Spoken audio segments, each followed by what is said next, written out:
Boa tarde a todos. Sejam bem-vindos ao nosso ciclo de conferências 2012 do Grupo de Pesquisa Conflitos Armados, Massacres e Genocídios na Era Contemporânea. Todos que estão aqui já me conhecem, então se dispensa apresentações. Sejam muito bem-vindos, tanto os membros do Grupo de Pesquisa, quanto você, né, que estuda Direito, né? Mas ainda não conhecia nosso grupo. Sejam muito bem-vindos. Nós daremos início hoje ao nosso ciclo de conferências, que ocorrerá durante todo o ano, trazendo mensalmente um conferencista que trabalhará questões imprescindíveis para entender as problemáticas dos conflitos armados, massacres e genocídios na era contemporânea. Começaremos hoje com a conferência A Internacionalização da Proteção aos Direitos Humanos, com o professor mestre Flávio de Leão Bastos Pereira, que aqui está. E já de antemão informo que no próximo mês, no dia 9 de maio, é o professor Heitor de Andrade Carvalho Loureiro, historiador, que tratará do tema do genocídio armênio. Então peço que vocês fiquem atentos, não é, para o nosso calendário de atividades, porque ele está literalmente imperdível. Não é? Então, declaro aberto o nosso ciclo de conferências. Passo a palavra agora ao professor mestre Flávio de Leão Bastos Pereira, que ministrará a conferência Processo de Internacionalização da Proteção aos Direitos Humanos. Professor Rodrigo, obrigado. Queridos colegas de pesquisa, ex-alunos, professores, eu vou abordar o tema a internacionalização da defesa dos direitos humanos por meio de um processo, de uma visão mais histórica, e aí abordando as principais consequências dos fatos. A pesquisa dos direitos humanos hoje, a pesquisa sobre o processo de internacionalização que nos levou a uma estrutura vigente no mundo de hoje, tal como ela segue várias correntes de estudo.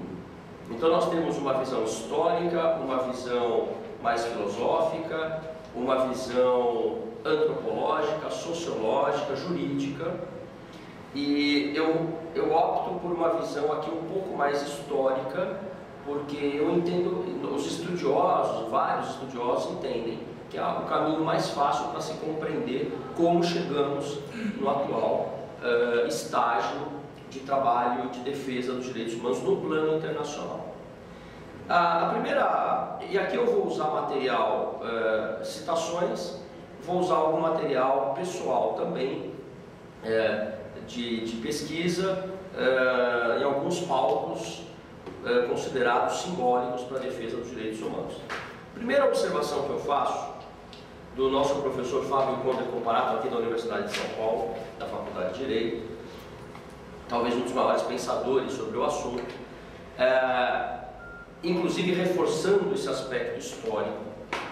Diz o professor Fábio, o resultado desses avanços no campo dos direitos humanos, ele é fruto de experiências dolorosas, de surtos de violência.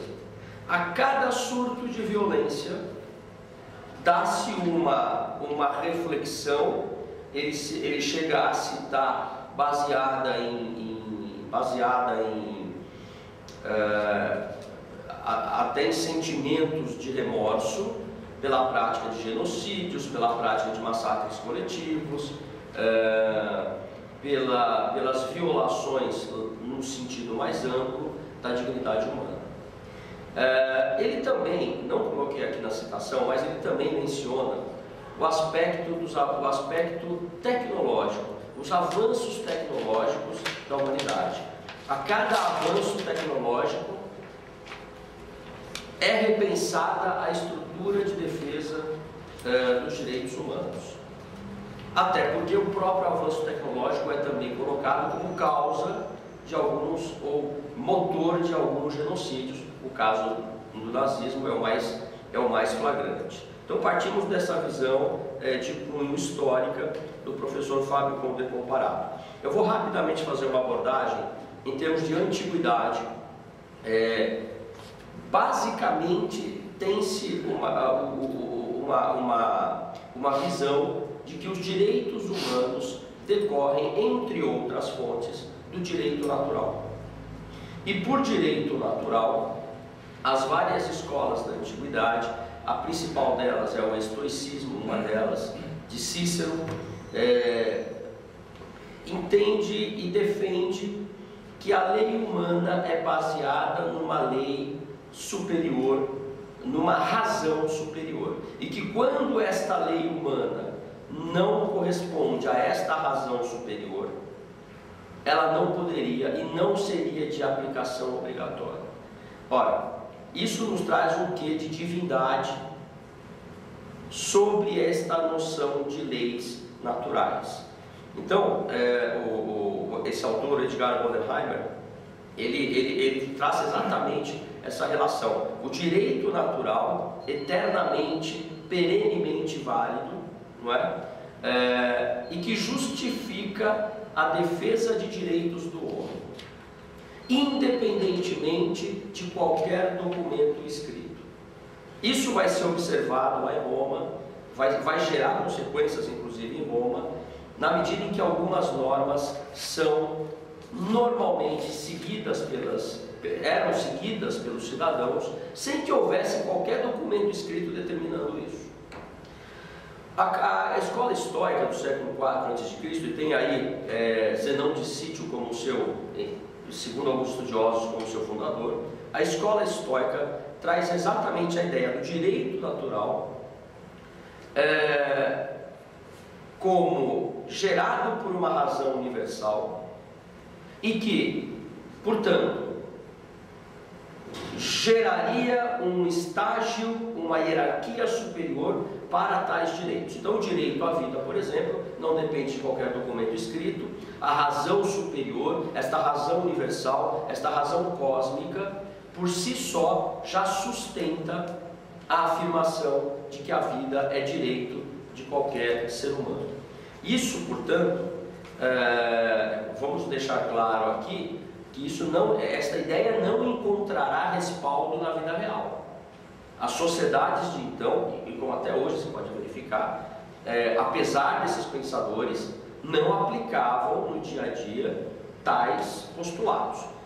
Portanto, a lei humana, ela seria justa, e não estamos falando aqui de leis, estamos falando de justiça. O sentimento de justiça é inerente à percepção da dignidade e à sua preservação. Quando se preserva a dignidade, tem-se imediatamente uma sensação de justiça, não é? Portanto, esta justiça, esta igualdade entre os homens, esta preservação da dignidade, teria fonte aí nas leis divinas. Então, essa é uma concepção que vem se desenvolvendo desde a antiguidade, ressaltando que não estávamos ainda num estágio em que os direitos humanos, tal como hoje vemos, percebemos, tratamos de forma sistematizada, existiam.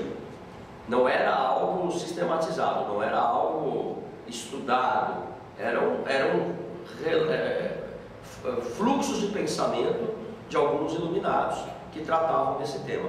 Cícero foi bem expresso, essa menção de Cícero é bem clara, quando ele fala que o direito natural, ele só é válido, aliás, o direito do homem só é válido quando respaldado por esse direito natural, por esse direito universal. Alguns falavam em leis naturais, usavam a expressão leis naturais, tudo para justificar uma gênese aqui, por isso que eu estou usando essas correntes, para justificar uma gênese de direitos universais, a que todos os seres humanos devem ter acesso, a que todos os seres humanos devem ter garantidos.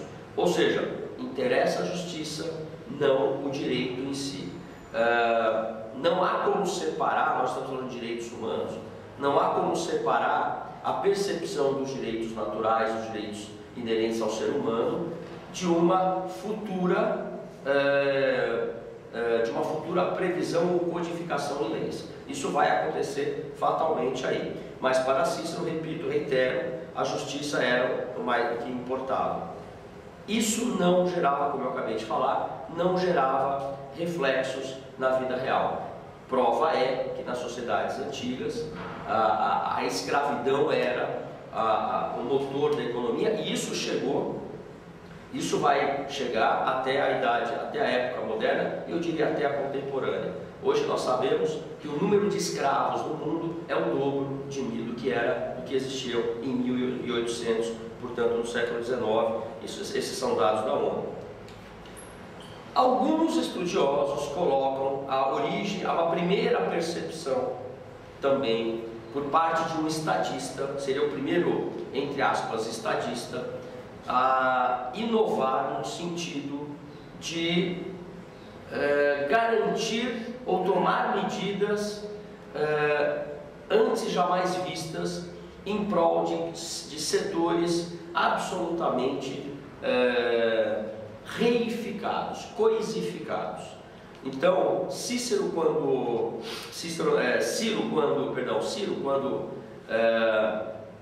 conquista a região da então Babilônia, toma duas medidas muito importantes, entre outras: liberta os escravos e permite a liberdade de religião.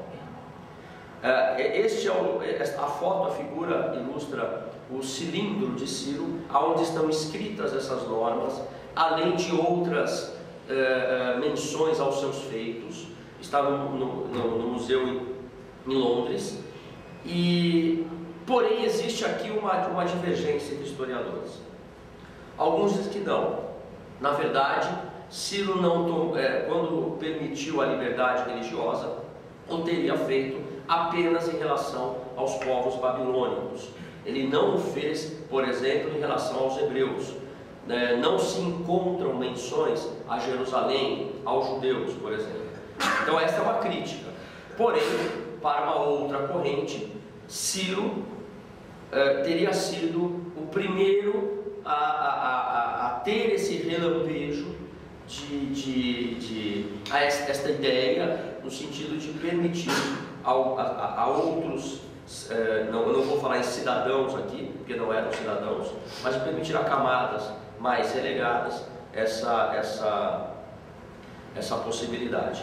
Chegamos aqui no período medieval, e o período medieval é absolutamente marcado, até por conta do predomínio da igreja, é marcado por uma visão também religiosa e espiritual.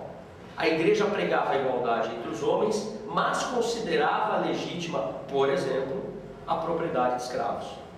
Então, é uma contradição para a gente hoje, mas na época os escravos ainda eram motor da produção da economia, e a igreja não se levantou tanto contra isso.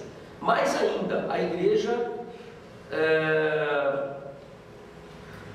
traz nas suas ações e nas suas políticas várias contradições. Uma delas é a Inquisição, que vai durar 400 anos, na qual verifica-se claramente que a dignidade humana não foi considerada, apesar do catolicismo, da Igreja Católica, do cristianismo pregava o amor ao próximo, a inexistência de opressões e da escravidão. Entretanto, a Igreja mantém isso. Porém, continua dizendo, existe uma lei universal, os homens devem ser iguais perante o Estado, perante Deus, isto é uma lei divina. Então nós temos, já no século VI depois de Cristo, Santo Agostinho, séculos depois, São Tomás de Aquino vai reiterar isso. Entretanto, a época medieval é marcada ainda por uma visão divina da igualdade entre os homens. Então não temos aqui ainda uma visão clara do que seja o direito humano universal, indivisível e titularizado por todos os seres humanos no mundo. Na Idade Moderna, esses pensadores, eu acho, eles vão marcar um ponto muito importante aqui. John Locke, nessa obra Segundo Tratado do Governo Civil, diz que todo homem, por natureza, possui direitos que não podem de forma alguma ser destruídos, ignorados, tirados de sua vivência. E aí ele cita a liberdade, cita a igualdade, cita a propriedade. Não vamos esquecer que aqui a gente está entrando num período que vai nos conduzir a um questionamento muito forte do papel do Estado. O Estado, e aqui também chegamos no momento em que começamos a ter uma visão mais moderna do que sejam direitos humanos. A ideia de direito fundamental e de direito humano vai nascer com a ideia de que o Estado deve se abster de interferências indevidas. Daí porque a gente cai naquela sociedade liberal, a Revolução Francesa, que todos aqui conhecem bem, e entramos nesta concepção mais moderna de direitos humanos, que eu diria tem um pouco mais de 300 anos. A gente começa a pensar nas cartas inglesas do século XVII, e qual é o fato que nos leva às cartas inglesas? Aqui eu estou falando, por exemplo, 1710, cartas que questionam a falta de limites ao poder. Esta ideia vai se reproduzir na França, vai gerar consequências na América, naquele país que será criado, os Estados Unidos. Enfim, a ideia de liberdade individual começa a florescer com força. Aqui no Brasil mesmo, os estudantes da época, que normalmente estudavam na Europa, iam para Coimbra, para a Sorbonne, enfim, voltavam já com essas ideias mais liberais. Uma citação muito importante, que considero para esse estudo também, é desse jurista prussiano, o Samuel von Pufendorf, e que vai dizer o seguinte, né? Ele aborda o direito internacional. Não vamos esquecer que o nosso tema aqui é a internacionalização na proteção dos direitos humanos, que hoje é considerado um ramo específico do estudo do direito internacional dos direitos humanos, e que influi na esfera de todas as sociedades da Terra. E ele vai dizer o seguinte: olha, não se pode restringir o direito, o tratamento do direito natural, esses direitos inerentes ao ser humano, a ideia de cristandade, a ideia religiosa, na medida em que ele na verdade, esse estudo, este tema, este direito inerente ao ser humano, ele é um elo que vai vincular todas as nações do mundo, em todos os locais, em todos os lugares, em qualquer época. Isso é muito reiterado no século XVIII por Immanuel Kant, que também diz, olha, chegaremos ainda a uma sociedade única na face da Terra. Mas esse é um jurista alemão importante aí. Não podemos esquecer o Rousseau, não é? Que condicionou a legitimidade do Estado à proteção dos direitos naturais do homem. Não se pode, a gente fala isso muito nos bancos das universidades, que não se pode vincular o direito de um homem a documentos escritos. Isso não ocorre, isso é um erro, isso é um hábito atual, fruto de um equívoco muito grande. Bom, eu vou pular essa transparência para lembrar aqui o preâmbulo da Constituição Francesa. Nós estamos falando do direito humano, do direito do estudo dos direitos humanos enquanto uma visão jamais moderna no seu berço, na sua origem. E dizia lá, o preâmbulo da Constituição de 1791, de que, e eu vou lembrar da primeira transparência aqui do professor Fábio Conde Comparato, com base nesse esquecimento e desprezo dos direitos do homem, por conta das desgraças do mundo, não é? É que os franceses reconhecem naquele momento os direitos sagrados e inalienáveis do ser humano. Vale dizer nós começamos a encontrar nos documentos, de forma ainda esparsa, não sistematizada, o reconhecimento agora escrito de leis e direitos naturais, que antes eram fruto apenas de lampejos e percepções isoladas, como por exemplo de Ciro, de Cícero, de Zenão de Sítio, etc.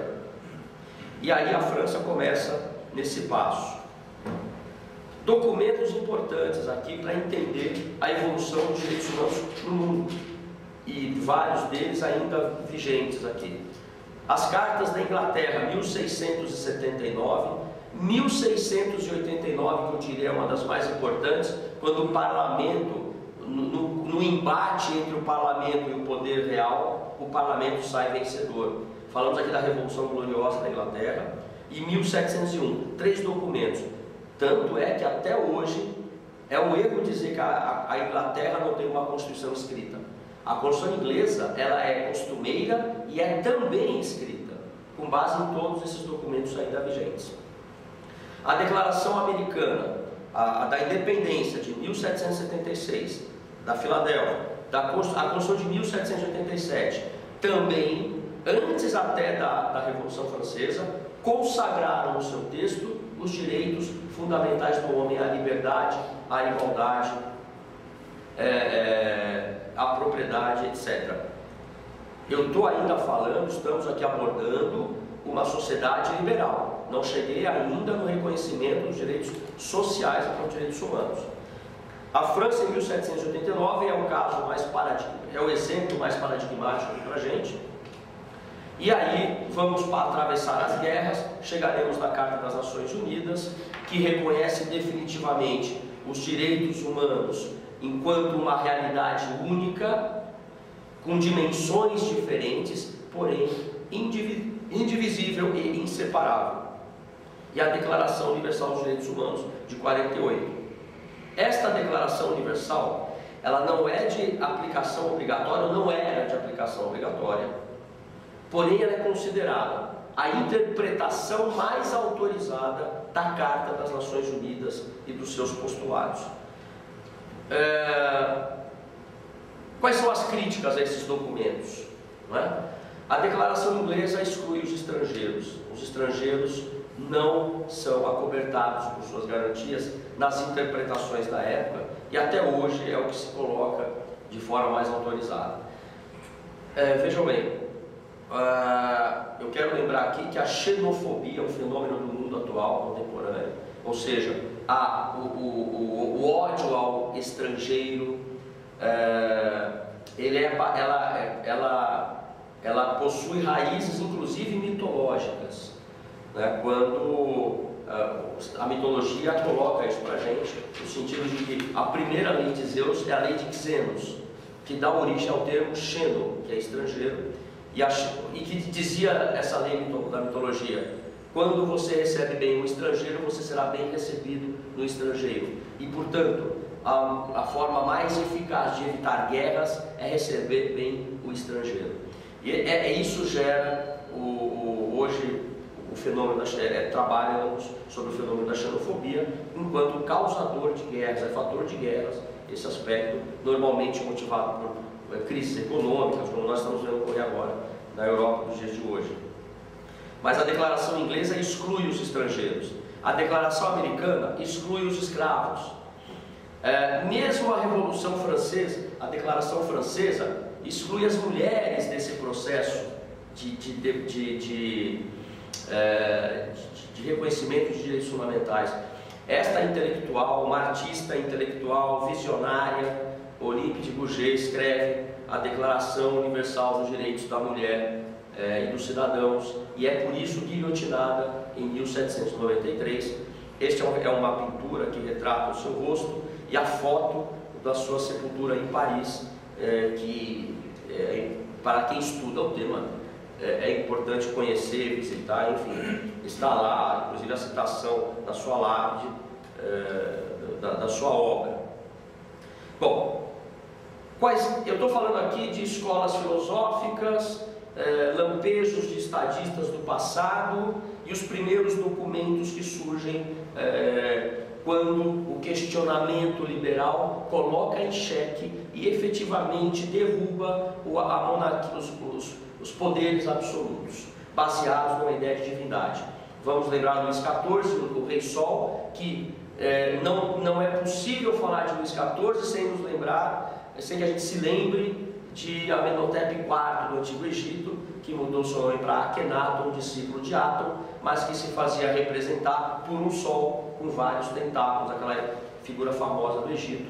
Portanto, vem da antiguidade este hábito dos monarcas absolutos desta época em conferir e legitimar sua autoridade em deuses ou em divindades. Alguns autores, o próprio professor Fábio Conder Comparato, coloca um exemplo, uma exceção da antiguidade, que seria o rei Salomão, que se dizia apenas um intermediário entre Deus e o povo, e portanto ele nada de divino tinha, ele era apenas um instrumento para que os homens seguissem as leis de Deus. Há que se fazer uma diferença. Ele não dizia que ele era divino, ele dizia que era um instrumento da entidade superior. Agora, em termos de precedentes históricos, eu preciso citar aqui, e aqui estou falando da idade já de uma época bem próxima a nós, 3 fatores importantes para que os direitos humanos sejam reconhecidos no mundo. O primeiro deles, o direito humanitário, as leis de Genebra, as tais leis de Genebra, as convenções de Haia, cidade da Holanda, que disciplinaram as regras a serem seguidas numa guerra. Em princípio pode parecer uma contradição. Como é que uma guerra tem regra? Sabe-se que elas normalmente não são observadas, são desrespeitadas em todas as guerras que nós encontramos ao longo da história da humanidade. E a humanidade tem muito mais tempo de guerra do que tempos de paz. Mas o fato o que se busca é disciplinar um comportamento que, se verificado mesmo durante a guerra, poderá levar o indivíduo a julgamento posteriormente por prática de crimes de guerra. A primeira Convenção de Genebra é de 1864, foi revisada em 1907. Em 1925 sofreu um acréscimo para disciplinar o uso de gases tóxicos, asfixiantes, armas bacteriológicas, gás mostarda, que foram armas muito usadas principalmente na Primeira Guerra Mundial. Em 29, um novo acréscimo a esse tratado tratou dos prisioneiros de guerra. Essas leis de Genebra, evidentemente, terão que ser renovadas após a Segunda Guerra Mundial. E após a Segunda Guerra Mundial, em 1949, são discutidas e redigidas em Genebra as leis de guerra que hoje são vigentes, que hoje são observadas, normas estas que nós estudamos com as Forças Armadas, e nós temos as convenções 1, 2, 3 e 4. A Convenção 1 trata de guerra terrestre, a Convenção 2 da guerra no mar, e vale dizer, tratamento do soldado ferido, adoentado, capturado. Por isso começamos aqui, ao contrário das fases passadas que eu mencionei, a verificar uma sistematização do direito humano para ser protegido no mundo. O que nós não encontramos nas leis de Genebra pré-Segunda Guerra? Não encontramos estruturas políticas e judiciárias para julgar os criminosos de guerra, como hoje encontramos. Mas temos as convenções 1, 2, 3 e 4. A convenção número 3 trata dos prisioneiros de guerra, proibição à tortura, a tratamentos degradantes, proibição a obrigar o soldado a lutar no exército inimigo, isso é considerado crime de guerra. A convenção número 4 trata de proteção aos civis, especialmente nos territórios ocupados. Por quê? O número de vítimas civis da Segunda Guerra é maior do que dos militares. Então, houve essa tomada de consciência, lembrando de novo a primeira transparência, a evolução do tratamento dos direitos humanos se deve normalmente em razão das experiências dolorosas que o ser humano atravessou. Embora ele volte a cometer o erro também, é um ciclo. E tivemos os protocolos 1 e 2 de 1977, e que são muito importantes, porque o número 2 especialmente traz para a proteção das leis de guerra sociedades atingidas por conflitos tecnicamente, me perdoe usar essa palavra, mas tecnicamente não considerados internacionais, conflitos intrafronteiras, como por exemplo agora ocorre na Síria. Então é cabível o protocolo 2 para tratamento de vítimas de conflito armado, vítimas civis, inclusive, dentro da Síria, é cabível. É possível se julgar perante um tribunal internacional? Poderá ser possível. Há embasamento para isso. Depois a gente volta nessa questão. O protocolo número 3, ele cria esse direito humanitário, essas leis de guerra, que é o primeiro fator de desenvolvimento do direito humano no mundo atual. Ele surge com a experiência de Henri Dunant, médico que atravessa o campo onde se dava a Batalha de Solferino, uma batalha entre franceses, piemonteses e austríacos, e na qual a chacina verificada por ele o choca de tal forma que ele decide criar. Primeiro ele trata dos soldados, é questionado por tratar de soldados de ambos os exércitos, porém ele diz: o que me interessa é cuidar do homem ferido, do ser humano. E daí nasce a Cruz Vermelha Internacional. Hoje encontramos outras organizações internacionais, o Crescente Vermelho e o Cristal Vermelho. São organizações internacionais cuja atuação nos palcos de operação de guerra devem ser respeitáveis.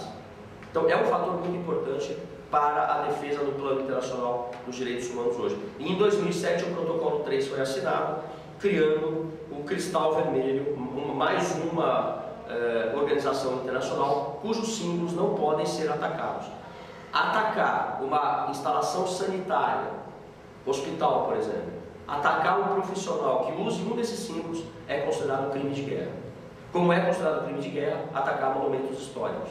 Só a prova de que havia um alvo militar neste local poderia elidir essa caracterização do crime de guerra. Além do direito humanitário, dois outros fatores vão gerar um desenvolvimento dos direitos humanos no plano internacional. A criação da Organização Internacional do Trabalho, a OIT, até hoje atuante. Em 60 anos, ela já tinha mais de 100 resoluções, seguidas e observadas por vários países.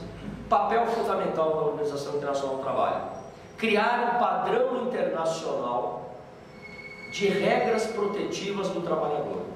Classe esta que aparece na sociedade após a Revolução Industrial, desamparada, na miséria, com a desagregação de famílias, com crianças trabalhando, mães tendo que trabalhar, enfim, e que vai nos levar efetivamente ao fortalecimento de visões mais sociais, inclusive visões mais extremadas. No século XIX, o Vaticano lança uma encíclica, o Papa Leão XIII, Rerum Novarum, dizendo: senhores governantes, cuidem dos trabalhadores, salário mínimo, descanso semanal, etc., porque senão eles vão partir para posições mais extremadas, como de fato ocorreu, não é? A Liga das Nações, um detalhe: a Organização Internacional do Trabalho é criada em 1919 com o Tratado de Versalhes.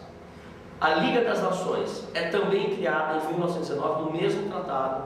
Foi a primeira experiência no mundo para reunir vários países, para reunir as nações soberanas, com objetivos básicos: evitar a guerra, cooperação internacional. Um dos seus principais idealizadores e defensores foi o presidente americano Woodrow Wilson, mas ele consegue levar a criação da Liga das Nações, mas não consegue convencer o Senado americano para que os Estados Unidos entrassem na Liga das Nações, o que é hoje considerado um dos fatores para o fracasso desta Sociedade das Nações, já que não pôde evitar a Segunda Guerra Mundial. Bom, e aqui a gente entra nos genocídios do século XX, feito este panorama sobre a evolução dos direitos humanos. Vale dizer, já existia uma noção, portanto, de direito natural, lei natural, direitos naturais, declarações escritas pregando o respeito ao indivíduo e seus direitos fundamentais, civis e políticos, inclusive políticos, e mesmo assim nós começamos a atingir uma situação de genocídios a cada época mais graves. Antes, o conceito de genocídio cunhado por Raphael Lemkin, um judeu polonês, um jurista judeu polonês, que fugiu inclusive do nazismo, e ele vai tratar da essência do genocídio, né? Por conceito aqui falando, a tentativa, o objetivo estabelecido de fazer desaparecer uma nação, um grupo étnico, valendo-se de vários meios. E aqui, por vários meios, podemos citar a execução sumária, a imposição de situações e ambientes nos quais a vida se torna inviável, por meio da aplicação do processo da fome, do trabalho exaustivo, como vai ocorrer em vários campos de extermínio e de concentração ao longo do tempo. Raphael Lemkin cria, inclusive, o conceito de genocídio cultural, vale dizer, a tentativa ou a efetiva destruição de monumentos culturais, fazer desaparecer as conquistas culturais e intelectuais de um povo, equivale ao genocídio. Este ponto não vai ser adotado pela ONU, muito embora a gente sabe que foi praticado. Basta lembrar da Polônia ocupada pelos nazistas, quando todos os monumentos da Polônia foram efetivamente destruídos, as universidades foram fechadas e os seus professores todos mortos. Foi a primeira categoria a ser enviada aos campos de extermínio, foram os professores da Polônia. Livros queimados. Como? Livros queimados também. Queimados, livros. Vamos lembrar aqui, o professor Rodrigo lembra, todos os livros considerados, eu vou entrar já no tema, mas os livros considerados renegados pelo nacionalsocialismo foram queimados, entre eles em fevereiro de 1933 mesmo, em 1933, os nazistas queimaram 20 mil livros diante da Universidade Humboldt, em Berlim. Hoje é possível visitar o local, existe uma biblioteca subterrânea, você enxerga no solo, uma tampa de acrílico, com prateleiras vazias para 20 mil livros, né? E a citação de Heinrich Heine, aonde se queimam os livros, um dia as pessoas serão queimadas, e efetivamente isso acontece durante o regime nazista. Inclui-se no conceito de genocídio para Lemkin a destruição parcial de grupos, o genocídio cultural, a destruição do patrimônio cultural do grupo, que eu acabei de mencionar. Isso está aqui numa das suas obras, eu quero só voltar aqui. Axis Rule in Occupied Europe é a obra que eu usei para tirar essa citação.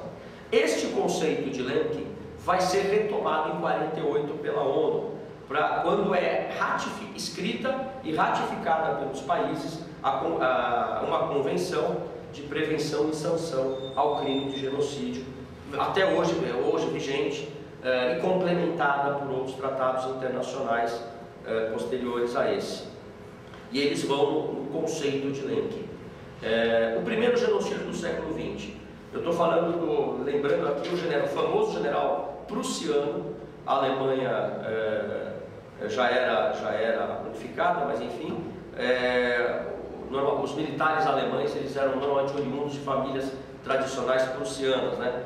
O Lothar von Trotha, que atuou em vários continentes, especialmente na África, e lá dizimou as etnias Herero e Nama, especialmente a segunda etnia, 50% das populações foram dizimadas. No relatório da ONU de 1985, considera este o primeiro genocídio do século XX. Eu tenho uma foto aqui, são prisioneiros, a foto é de 1904, prisioneiros hereros acorrentados na guerra prussiana na África. Foi uma guerra que ele travou efetivamente, e a ONU já considera esse o primeiro genocídio. Eu vou apenas citar aqui por cima, até porque eu não me sinto autoridade suficiente para falar desse tema, quando eu estou diante do querido professor Heitor, esse sim um verdadeiro especialista no genocídio armênio. Eu vou apenas citar, dar o gancho, porque isso aqui nós temos aqui uma visão panorâmica do século, não é? Entre 1915 e 23, alguns estudiosos colocam entre 1915 e 1917,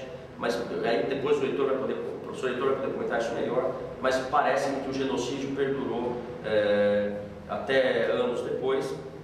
Os armênios foram deportados em terras ocupadas há pelo menos 2.500 anos pelo povo armênio, 1,5 milhão de pessoas mortas, homens, mulheres e crianças, num processo muito parecido com o que vai ocorrer anos depois com os judeus, com os ciganos, com os homossexuais, com os socialistas, comunistas e demais oponentes ao nazismo.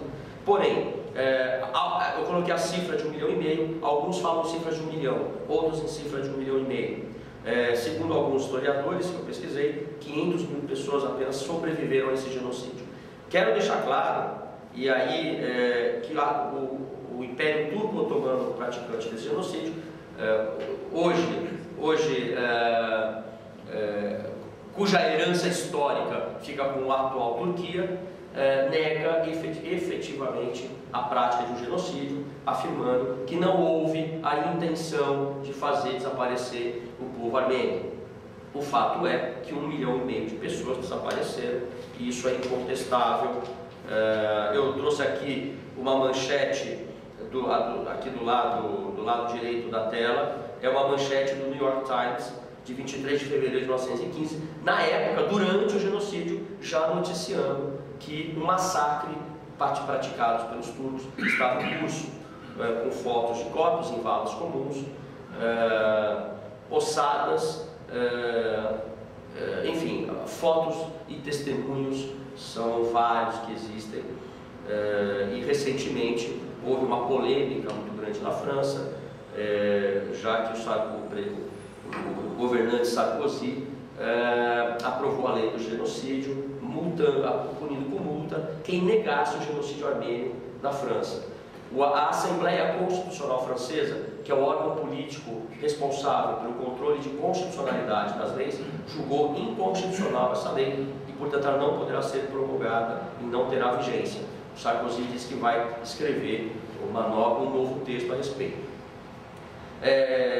Polêmicas à parte, eu cesso por aqui esse comentário sobre o genocídio armênio, que é o tema da nossa próxima palestra.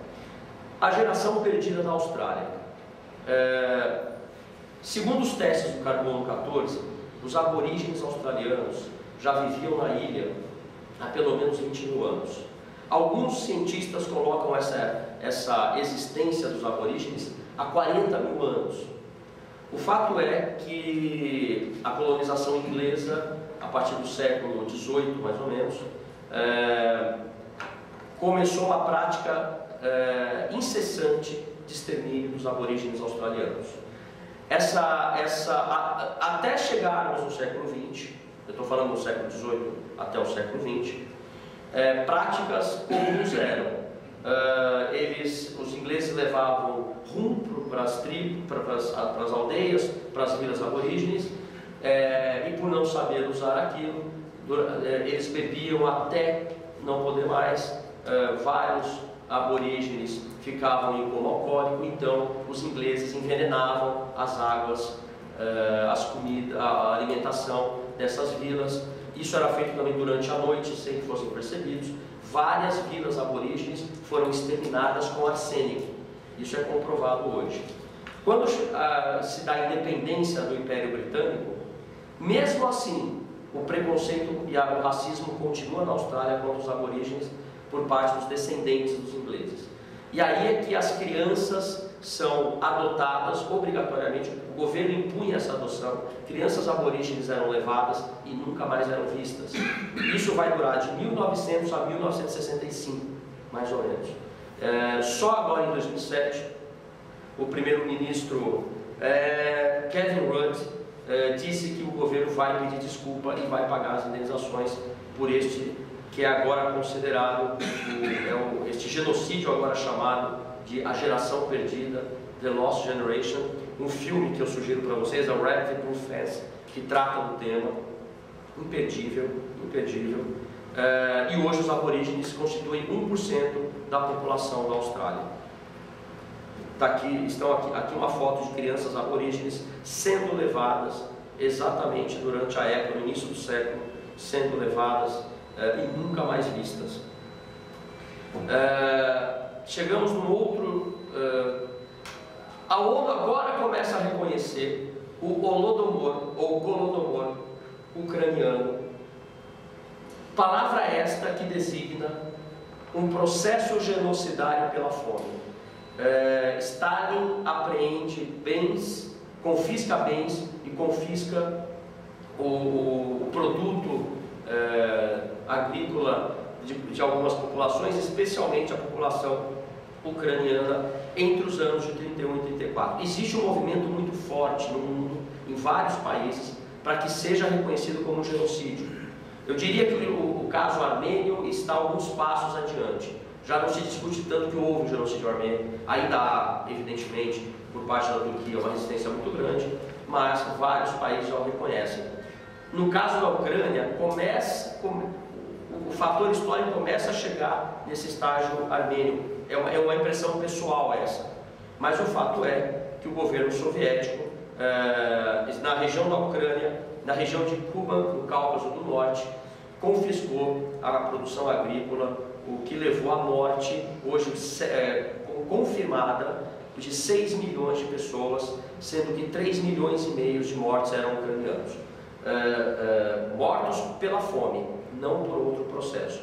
A primeira foto é uma foto mais antiga da época, que lembra um pouco o gueto de Varsóvia, os guetos nazistas. A foto de baixo é uma foto atual da celebração desta data na Ucrânia. E em 2006 é que a ONU vai estabelecer o ato do governo soviético, um ato genocida, e diz este parecer da ONU, não é uma resolução, é um parecer, que destruiu a nação ucraniana. Repito, há posições contrárias, evidentemente que a Rússia nega veementemente este genocídio. Entramos na Primeira Guerra Mundial, o conflito talvez o primeiro deles, com consequências em razão da tecnologia bélica, com consequências antes jamais nunca vistas, não é? Aqui a maioria dos mortos, das vítimas, ainda eram de militares, não é? São 18 milhões de mortos, claro que há milhares desaparecidos até hoje, o uso de armas químicas em alta quantidade. Eu quero lembrar até uma curiosidade histórica, né? Adolf Hitler chegou a ficar cego porque foi atingido por uma bomba de gás mostarda quando ele era cabo do exército alemão.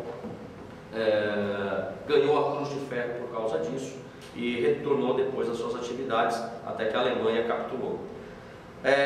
A tecnologia bélica era altamente letal. Até hoje pode-se nos campos da Europa visitar as trincheiras da Primeira Guerra Mundial.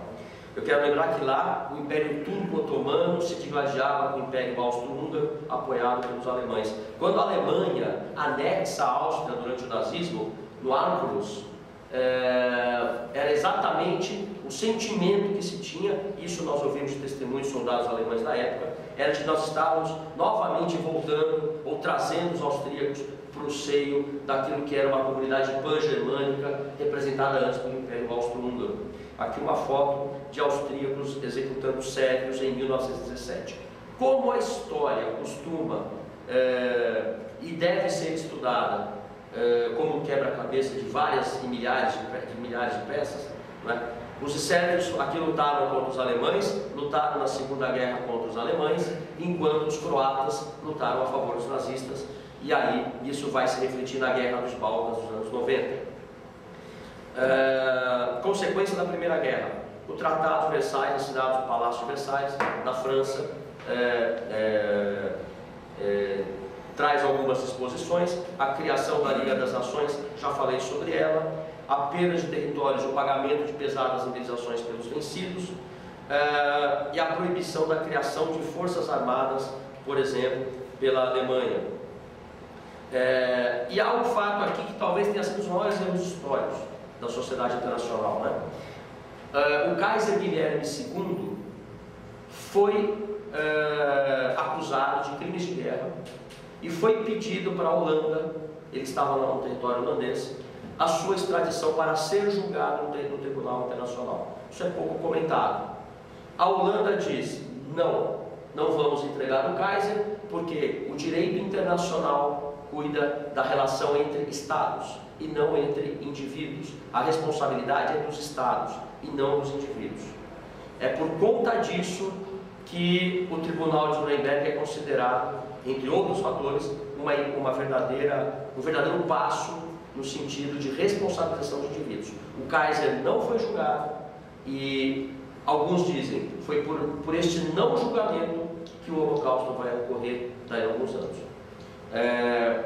O professor Heitor comentava numa das nossas reuniões anteriores que não é certo, não há certeza sobre se existiu ou não um comentário por parte de Hitler, acho que é isso, no sentido de que o genocídio armênio não é mais comentado, ninguém lembra deles, também não vão falar dos judeus.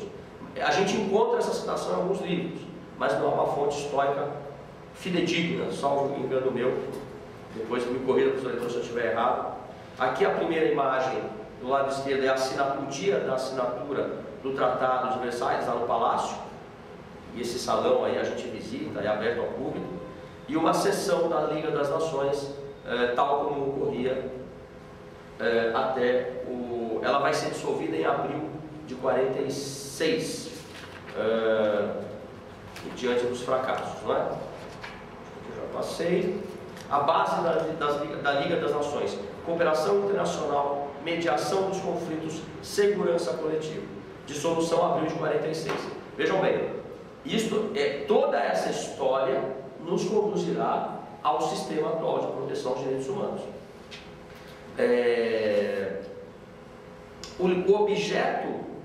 Os objetivos da Liga das Nações, se vocês notarem aí, é bem mais restrito do que o da ONU hoje.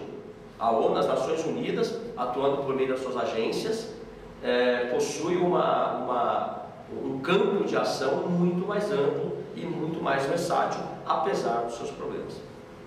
Chegamos na fase que podemos assim dizer, foi o período no qual os direitos humanos quase que desapareceram da face da Terra, de forma antes jamais vista, mas de novo, cujo terreno foi preparado pela impunidade dos genocídios citados anteriormente. Aqui nós podemos lembrar da frase do Santayana, não é? Que quem não recorda a história está condenado a repeti-la. Bom, são 60 milhões de mortos. Essa é uma cifra daqueles que puderam efetivamente cuja morte foi confirmada. A democracia estava em baixa no mundo. O regime democrático estava em baixa. O mundo estava polarizado. Aqueles países que sofriam uma influência da União Soviética, aqueles países que sofriam uma influência do capitalismo norte-americano, o imperialismo racista, inclusive, o racismo científico, as nações europeias explorando países do continente africano, sul-americano, asiático, não mais com o discurso vamos escravizar, não era isso. O discurso era o seguinte: eles precisam da nossa ajuda. Essa era a ideia do racismo científico, que começa lá atrás com Gobineau, o racista célebre. O fato é que o mundo chega num ponto polarizado, marcado por ideologias totalitárias e racistas, não é? A afirmação da inferioridade de povos e raças, com base nesses estudos que vinham do século XIX. Escravidão, o nazismo pregava a escravidão dos povos do leste. Campos de concentração e campos de extermínio. Auschwitz-Birkenau, eu cito a parte Auschwitz porque ele é um campo de extermínio diferente dos outros. Primeiro é preciso separar campo de concentração de campo de extermínio. Campo de concentração é uma invenção britânica, um sistema muito usado pelos ingleses, usado pelos holandeses, pelos europeus em geral. O campo de extermínio enquanto escala industrial, que foi a inovação nacional socialista. O nazismo não escondia qual era a sua percepção, um rompimento absoluto com a ideia de direitos humanos e direitos fundamentais. Só era considerado cidadão quem pertencia a uma raça. Esta vinculação a uma raça naturalmente excluía todas as demais. E aqui uma citação do Congresso do Partido Nazista de Nuremberg de 1937, no qual Hitler dizia que o que se queria era uma geração capaz de praticar e realizar violações, ou seja, temida por ser cruel. Todos os congressos do Partido Nazista eram realizados na cidade de Nuremberg, que vai depois sediar o Tribunal Internacional. Aqui uma visão dos campos de concentração e dos campos de extermínio existentes na Europa durante a implantação do regime nazista. Aí no território mais à esquerda de vocês, podemos notar o campo de concentração de Dachau, ao sul, ao lado de Mauthausen. Dachau é simbólico, porque foi o primeiro campo de concentração. Em 1933, os nazistas assumem o poder. 2 meses depois, o Reichstag, que era o parlamento alemão, pega fogo. Um comunista holandês é encontrado lá dentro, acusado, portanto, acusam os comunistas de incendiarem um monumento nacional. Sabe-se hoje que foram os nazistas que incendiaram, mas no dia seguinte, sob uma pressão muito forte contra o presidente Hindenburg, Hitler consegue aprovar a lei de exceção, acaba com o multipartidarismo, extingue as garantias individuais, sob a alegação de que era necessário um regime forte, uma medida de emergência para salvar a democracia alemã, quando na verdade na mira de Hitler estava a própria democracia. E é aí que acaba a República de Weimar, que era uma tentativa democrática dos alemães. Dachau foi o primeiro campo, que depois vai se tornar campo de extermínio. E Auschwitz vai ser criado bem depois de Dachau. Dachau é de 1933 para 34, Auschwitz vai ser criado em 1940 para 41. Entramos no campo de concentração aqui rapidamente na sua história, algumas imagens. Eu vou usar imagens pessoais que eu trouxe de lá. Aí o portão numa imagem mais antiga, hoje ainda, com a célebre frase Arbeit macht frei, o trabalho liberta. Era uma frase irônica que foi trazida de Dachau. Já havia essa frase no portão de Dachau e foi colocada em Auschwitz. Aqui eu tenho, que não está aparecendo, ele está meio fora de foco aqui. É uma categorização dos prisioneiros de Auschwitz. O símbolo que se usavam nas roupas, ele saiu de formatação. Mas depois eu tenho ele no quadro bonitinho. O símbolo que se usava nas roupas e a qual categoria pertencia o prisioneiro. Então a estrela de Davi amarela eram os judeus, era o maior número de prisioneiros a partir de 42. Auschwitz não foi destinado aos judeus no início. Auschwitz era destinado à concentração da resistência polonesa, de presos políticos, socialistas, comunistas, intelectuais, democratas. Depois, quando Hitler invade a Rússia, com o envolvimento do leste na guerra, é que Auschwitz passa a receber os judeus, já, portanto, partindo para o campo de extermínio. O segundo símbolo é para os comunistas, o triângulo vermelho, e prisioneiros políticos, não é? Está aqui os polacos da resistência. O terceiro símbolo era utilizado pelos chamados presos antissociais. Por exemplo, os ciganos têm 2 tribos muito importantes na Europa, os Roma e os Sinti. O Roma e Sinti são 2 tribos ciganas, vítimas principais do nazismo. E então, cerca de 21 mil ciganos foram registrados e mais morreram lá em Auschwitz exterminados. Numa determinada noite, o bloco destinado aos ciganos foi cercado pela SS e foi a noite inteira de fuzilamentos, espancamentos, gritarias, e eles foram levados à força para as câmaras de gás. Prisioneiros de guerra soviéticos usavam SS, SU, era a sigla que eles usavam na roupa. Prisioneiros educativos. Então, dando sequência, os prisioneiros educativos, que eram prisioneiros que eventualmente eram levados a Auschwitz por descumprir normas de trabalho, a disciplina rígida nazista, ou mesmo dentro dos próprios campos de trabalho. Eu quero lembrar que Auschwitz era um complexo de 40 subcampos. Várias empresas atuavam em Auschwitz. Então, por exemplo, empresas que montavam lá um complexo industrial recebiam prisioneiros dos campos de militares, britânicos, americanos, até brasileiros estiveram presos em campos de concentração nazista. Nós temos depoimento de membros da FEB que ficaram presos, mas que tinham uma vida comparada com a dos presos de Auschwitz 1 e 2, era uma vida razoavelmente melhor. Comiam, recebiam mantimentos da Cruz Vermelha, etc. Mas eles trabalhavam junto com os judeus.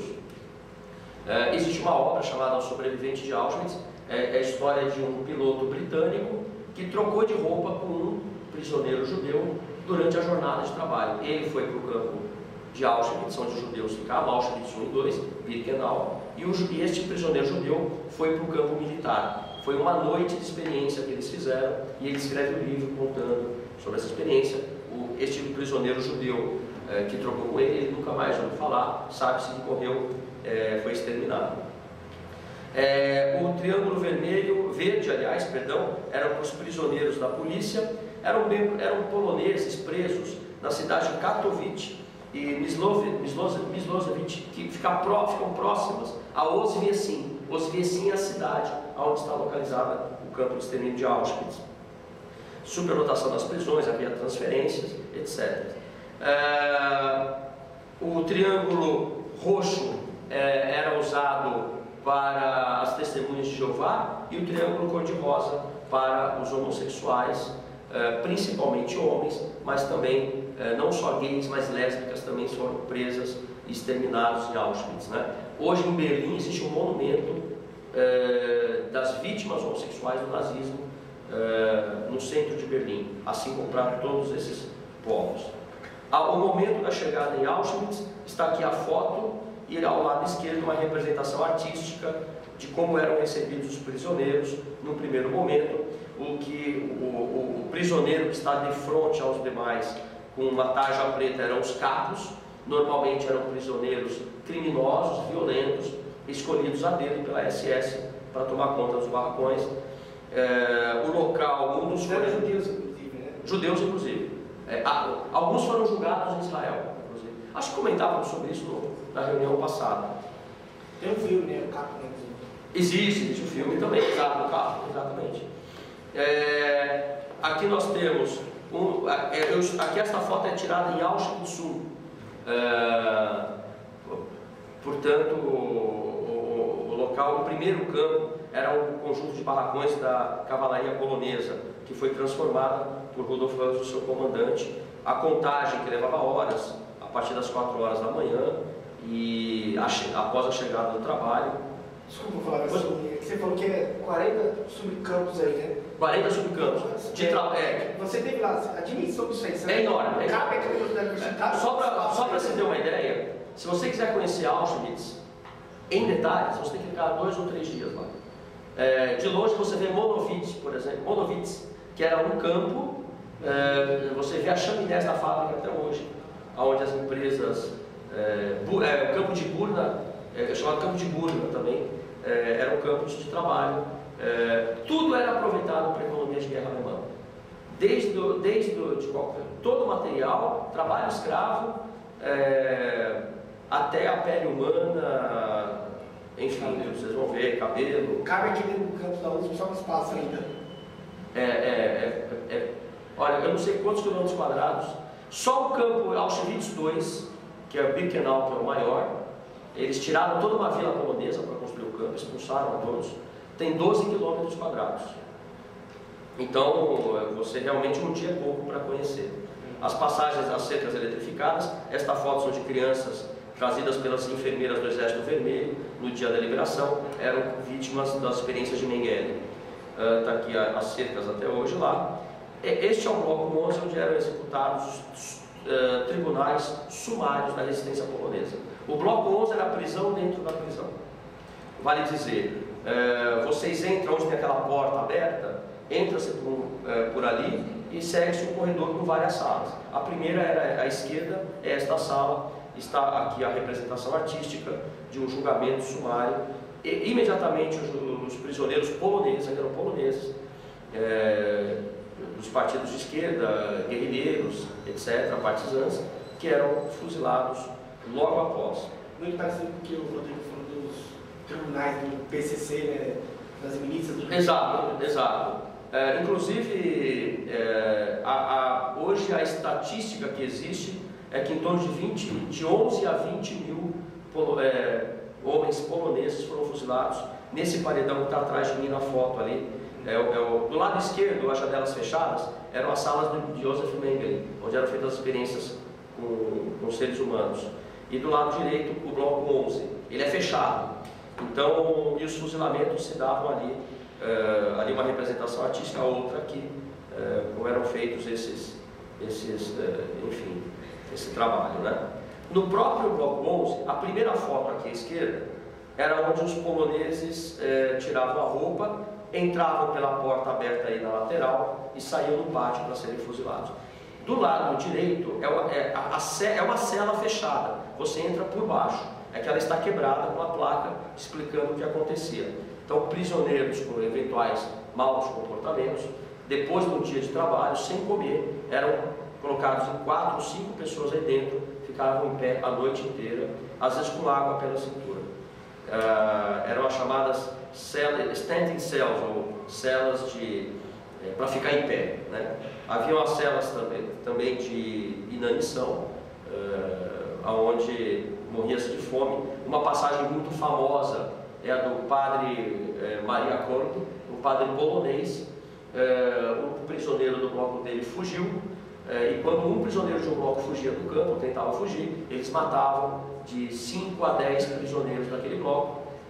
Foram escolhidos os 10 prisioneiros para irem para a cela de inanição. Um deles entrou em desespero porque tinha filho, tinha filha. O padre se ofereceu para ir no lugar dele, entrou com os outros prisioneiros. Após 20 dias sem comer, ele ainda estava vivo. Os outros todos mortos. Ouviam-se as orações católicas durante a noite. Tiveram que dar uma injeção de fenol para ele poder morrer. O Papa Paulo II, no início da década de 80, canonizou o padre Maria Korb no Vaticano, e presente na cerimônia estava aquele prisioneiro com toda a sua família. E hoje a cela contém lá uma vela com algumas flores em homenagem ao padre Maria Korb. A destruição da dignidade humana em Auschwitz, como vocês podem ver, aqui eu estou em Auschwitz I ainda. Trabalhos forçados, esses instrumentos estão lá, é um museu a céu aberto. A primeira câmara de gás, essa foto é importante.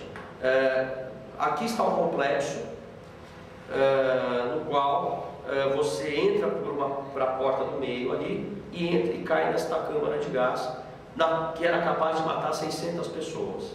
Então, foi a primeira câmara. Quando entre aspas, a produtividade passou a crescer, eles construíram as grandes câmaras de gás em Auschwitz II. Eram 4 câmaras, cada uma vai dar lugar, vai poder eliminar 2.000 pessoas por vez. Eles eliminavam 10.000 pessoas por dia, em situações. Isso é depoimento do Tribunal de Nuremberg. A chaminé, logo ao lado, conjugado com aquela sala, estão aí os crematórios. Até hoje a fuligem é muito forte no local. E a chaminé, eu fiz uma setinha aí para mostrar a chaminé. Eu estou exatamente nessa foto, nessa primeira foto, embaixo daquela chaminé que vocês estão vendo ali do lado de fora. Aqui a gente pega um ônibus, caminha 3 km e cai em Birkenau, Auschwitz II. A foto em preto e branco foi tirada pelo Exército Vermelho no dia da entrada no campo de extermínio, quando encontraram poucos prisioneiros que não podiam mais se locomover. A maioria foi levada para a chamada Marcha da Morte, enfim, uma marcha que matou muita gente. A entrada hoje no local, esta foto, vocês vão ver, é o mesmo local que nós estamos. Foi a chegada de 400.000 judeus húngaros. Era proibido tirar foto em Auschwitz. Essas fotos foram encontradas em Bergen-Belsen e usadas como evidência no Tribunal de Nuremberg. Era um momento em que se começava a separar homens de um lado, mulheres, crianças, idosos de outro, que não tivessem capacidade para trabalho.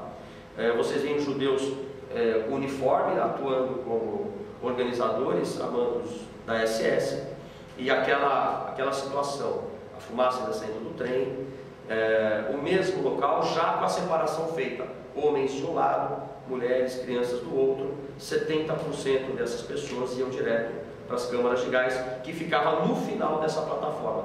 A foto em que eu estou aparecendo, eu estou perto das câmaras de gás, as ruínas, porque eles implodiram antes de sair de lá. Esta é uma maquete que está lá em Auschwitz, no museu. A câmara de gás era subterrânea, descia-se por uma escada daquele lado. Os prisioneiros tentavam arranhar as paredes, gritavam, até que depois de meia hora de gaseificação, aguardava-se mais algum tempo, eram ligados grandes ventiladores que existiam e os corpos eram retirados. Cortava-se o cabelo das mulheres, eles subiam por um carrinho, por uma plataforma superior que caía nos trilhos dos fornos crematórios. É por isso que a gente lembra muito das palavras, né, dos filósofos que nós estudamos recentemente aqui, quando associam a tecnologia, a sociedade tecnológica ao genocídio. Era efetivamente uma fábrica da morte. Está aqui uma foto antes da câmara ser implodida. Esta é uma câmara de gás das grandes construídas. Eu repito, era subterrânea. A ideia inicial é que elas fossem apenas salas para que os corpos fossem guardados. Me fugiu o nome agora. Mas enfim, isso foi depois transformado. Necrotério. Necrotério, obrigado, Necrotério. E aqui nós temos a câmara de gás implodida. Os nazistas implodiram antes da fuga, porque o Exército Vermelho já estava bem próximo. E o Exército Vermelho não deixava vivos. Os nazistas corriam do Exército Vermelho para se entregar para os americanos ou para os britânicos. Aqui arranhões na parede da câmara de gás das vítimas, até hoje podem ser fotografados lá. Daquela primeira câmara de gás com 700 pessoas, que matava, eliminava 600 a 700 pessoas. Existem estudantes do mundo inteiro que chegam lá e ficam horas aí dentro, imóveis, olhando para a parede. Aqui é o barracão de Auschwitz II, Birkenau, aquele maior de 12 km². Como eles eram despertados às 4 horas da manhã para trabalhar, eu quero lembrar que eles passavam com 40 calorias diárias apenas. Isso é cientificamente comprovado que não mantém a vida. Eles comiam um pão de manhã, uma sopa rala no almoço e um pão na hora de voltar, depois de quebrar pedra, abrir estrada, enfim. Aqui é o dormitório, o barracão onde dormiam as mulheres. Eu estou na ala feminina do campo de Birkenau. A foto mostra camas de madeira. Eu não sei se vocês perceberam isso. São barracões construídos depois numa outra ala. Os primeiros originais são esses de tijolo. Cabiam em torno de 7 pessoas por nicho. O objetivo, depois de encontraram os arquivos da KGB, o objetivo era espalhar as doenças, enfim, era espalhar a morte mais rápido. Experiências com prisioneiros, cubos de gelo, prisioneiro aí mergulhado em água gelada. O objetivo foi a mando de Hermann Göring, que era o chefe da Força Aérea Alemã. Ele queria saber como salvar os paraquedistas alemães que caíam em águas geladas. Então eles colocavam o prisioneiro, normalmente judeus, nesses tanques gelados, e depois ele era retirado e aquecido por várias técnicas para ver qual a técnica mais rápida. A maioria tinha convulsões e morria. Há depoimentos do Tribunal de Nuremberg nesse sentido. Torturas, execuções eram comuns no nazismo. Cabelos, aqui é um tapete, uma tapeçaria feita de cabelos humanos. Do outro lado é o salão com cabelos humanos. Em Auschwitz II Birkenau, no fundo vocês podem ver algumas ruínas de câmaras de gás. E aqui um lago, um pequeno lago, vamos assim dizer. Na verdade são cinzas humanas que nós temos nesse local. E as placas. Mais impressionante esta foto de Majdanek. Esta é uma pilha de cinzas humanas das vítimas do campo de concentração de Majdanek na Polônia. Vocês podem ver pela proporção do tamanho das pessoas, o tamanho dessas cinzas humanas. Então são ossos, cabelos. Para quem diz que o Holocausto não ocorreu, como dizem os revisionistas, eu nunca vi uma argumentação séria de revisionista. Eu acho que as provas são muito contundentes para isso. A fase seguinte, eu já vou fechar, eu vou pular rapidamente aqui alguns pontos, é a criação do Tribunal de Nuremberg, cidade de Nuremberg que sediou, era o centro espiritual do nazismo, foi o maior, até então, até a época, foi o maior tribunal de todos da história. O seu documento que lhe dá embasamento legal foi o Acordo de Londres, de agosto de 45, e aí um depoimento do promotor que atuou em Nuremberg, não é? Qual era a novidade? Quando o Kaiser Guilherme II não foi extraditado para ser julgado, porque a responsabilidade era de Estados, Nuremberg rompe com essa visão, não é? E aí o promotor afirma, o direito internacional passa a ter uma nova força, quer dizer, indivíduos e não apenas Estados podem e devem ser sujeitos à lei internacional. O Tribunal de Tóquio é realizado um ano depois, é um tribunal até que dura um pouco mais. Acusações de Nuremberg, conspiração, então o planejamento para cometer crimes contra a paz, contra as leis de Genebra, os crimes de guerra, e contra a humanidade. Crimes contra a paz, efetivamente, crimes de guerra, violação das leis de Genebra e a Convenção de Haia, e crimes contra a humanidade. Foram as 4 acusações, e nós tivemos lá 2 absolvições em Nuremberg, 3 condenados a 20 anos de prisão ou prisão perpétua, e todos os demais, eram 21 réus, todos os demais condenados à forca. Teve que cometer suicídio. Hermann Göring, na noite que ele perguntou: há alguma chance de ser fuzilado? Não. Então ele continha uma cianeto de potássio, que todo o SS recebia, uma ampolinha com um líquido para matar 12 homens. E eles mordiam na boca, e ele conseguiu se livrar dessa forma. Aqui a forca que está atrás daquela câmara de gás que eu mostrei para vocês, no qual foi enforcado Rudolf Höss. Não é o Rudolf Hess, esse era da cúpula nazista, era o Rudolf Höss, o campo de concentração de extermínio. É possível visitar a casa que ele morava com a família logo ali do lago. É uma situação muito impressionante, esse paradoxismo humano. Ele ia com a família, com os filhos, iam no lago, do lado, no campo. Lembra um pouco o filme O Menino. É muito aquilo, é inspirado inclusive na vida dele. E ele foi enforcado, eu bati a foto, a forca está lá até hoje, como vocês podem ver. Mas foi o depoimento dele que levou Nuremberg, os réus de Nuremberg à forca. Porque ele claramente, a gente terminava 10 mil por dia. Mas isso, ele diz bem assim, mas era um pico para a minha equipe, que era exaustivo, às vezes não dava para chegar nisso. Mas eu quero dizer aqui que ninguém podia ser torturado. Nós não estávamos lá para torturar, apenas para eliminar pessoas. Essa é a frase dele do tribunal. Eu vou aqui apenas citar rapidamente que é criada a ONU, diante de toda essa consequência, a consequência dos direitos humanos no mundo, e a Declaração Universal dos Direitos Humanos traz as seguintes características. Ela aborda e deve ser titularizada por todos os seres humanos do planeta, quer dizer, ela contém direitos, faculdades, deveres para todos. Ela é universal, não importa em que país, em que território, em que regime político se viva. O indivíduo é considerado cidadão do mundo pelo simples fato dele ser um membro da sociedade humana. Ser humano é a única condição exigida para ser titular dos direitos humanos, e a indivisibilidade. Direitos humanos hoje são em torno de 30 que a ONU reconhece. Direitos humanos hoje significam direitos civis, liberdade, propriedade, direitos políticos, direitos de voto, por exemplo, direitos sociais, a proteção dos trabalhadores, inclusive os chamados direitos humanos de quarta dimensão, que são, a gente pode incluir no meio ambiente, etc. A Declaração de Teherã vai reforçar em 68 a inalienabilidade e inviolabilidade dos direitos humanos e a obrigação de todos em respeitá-los.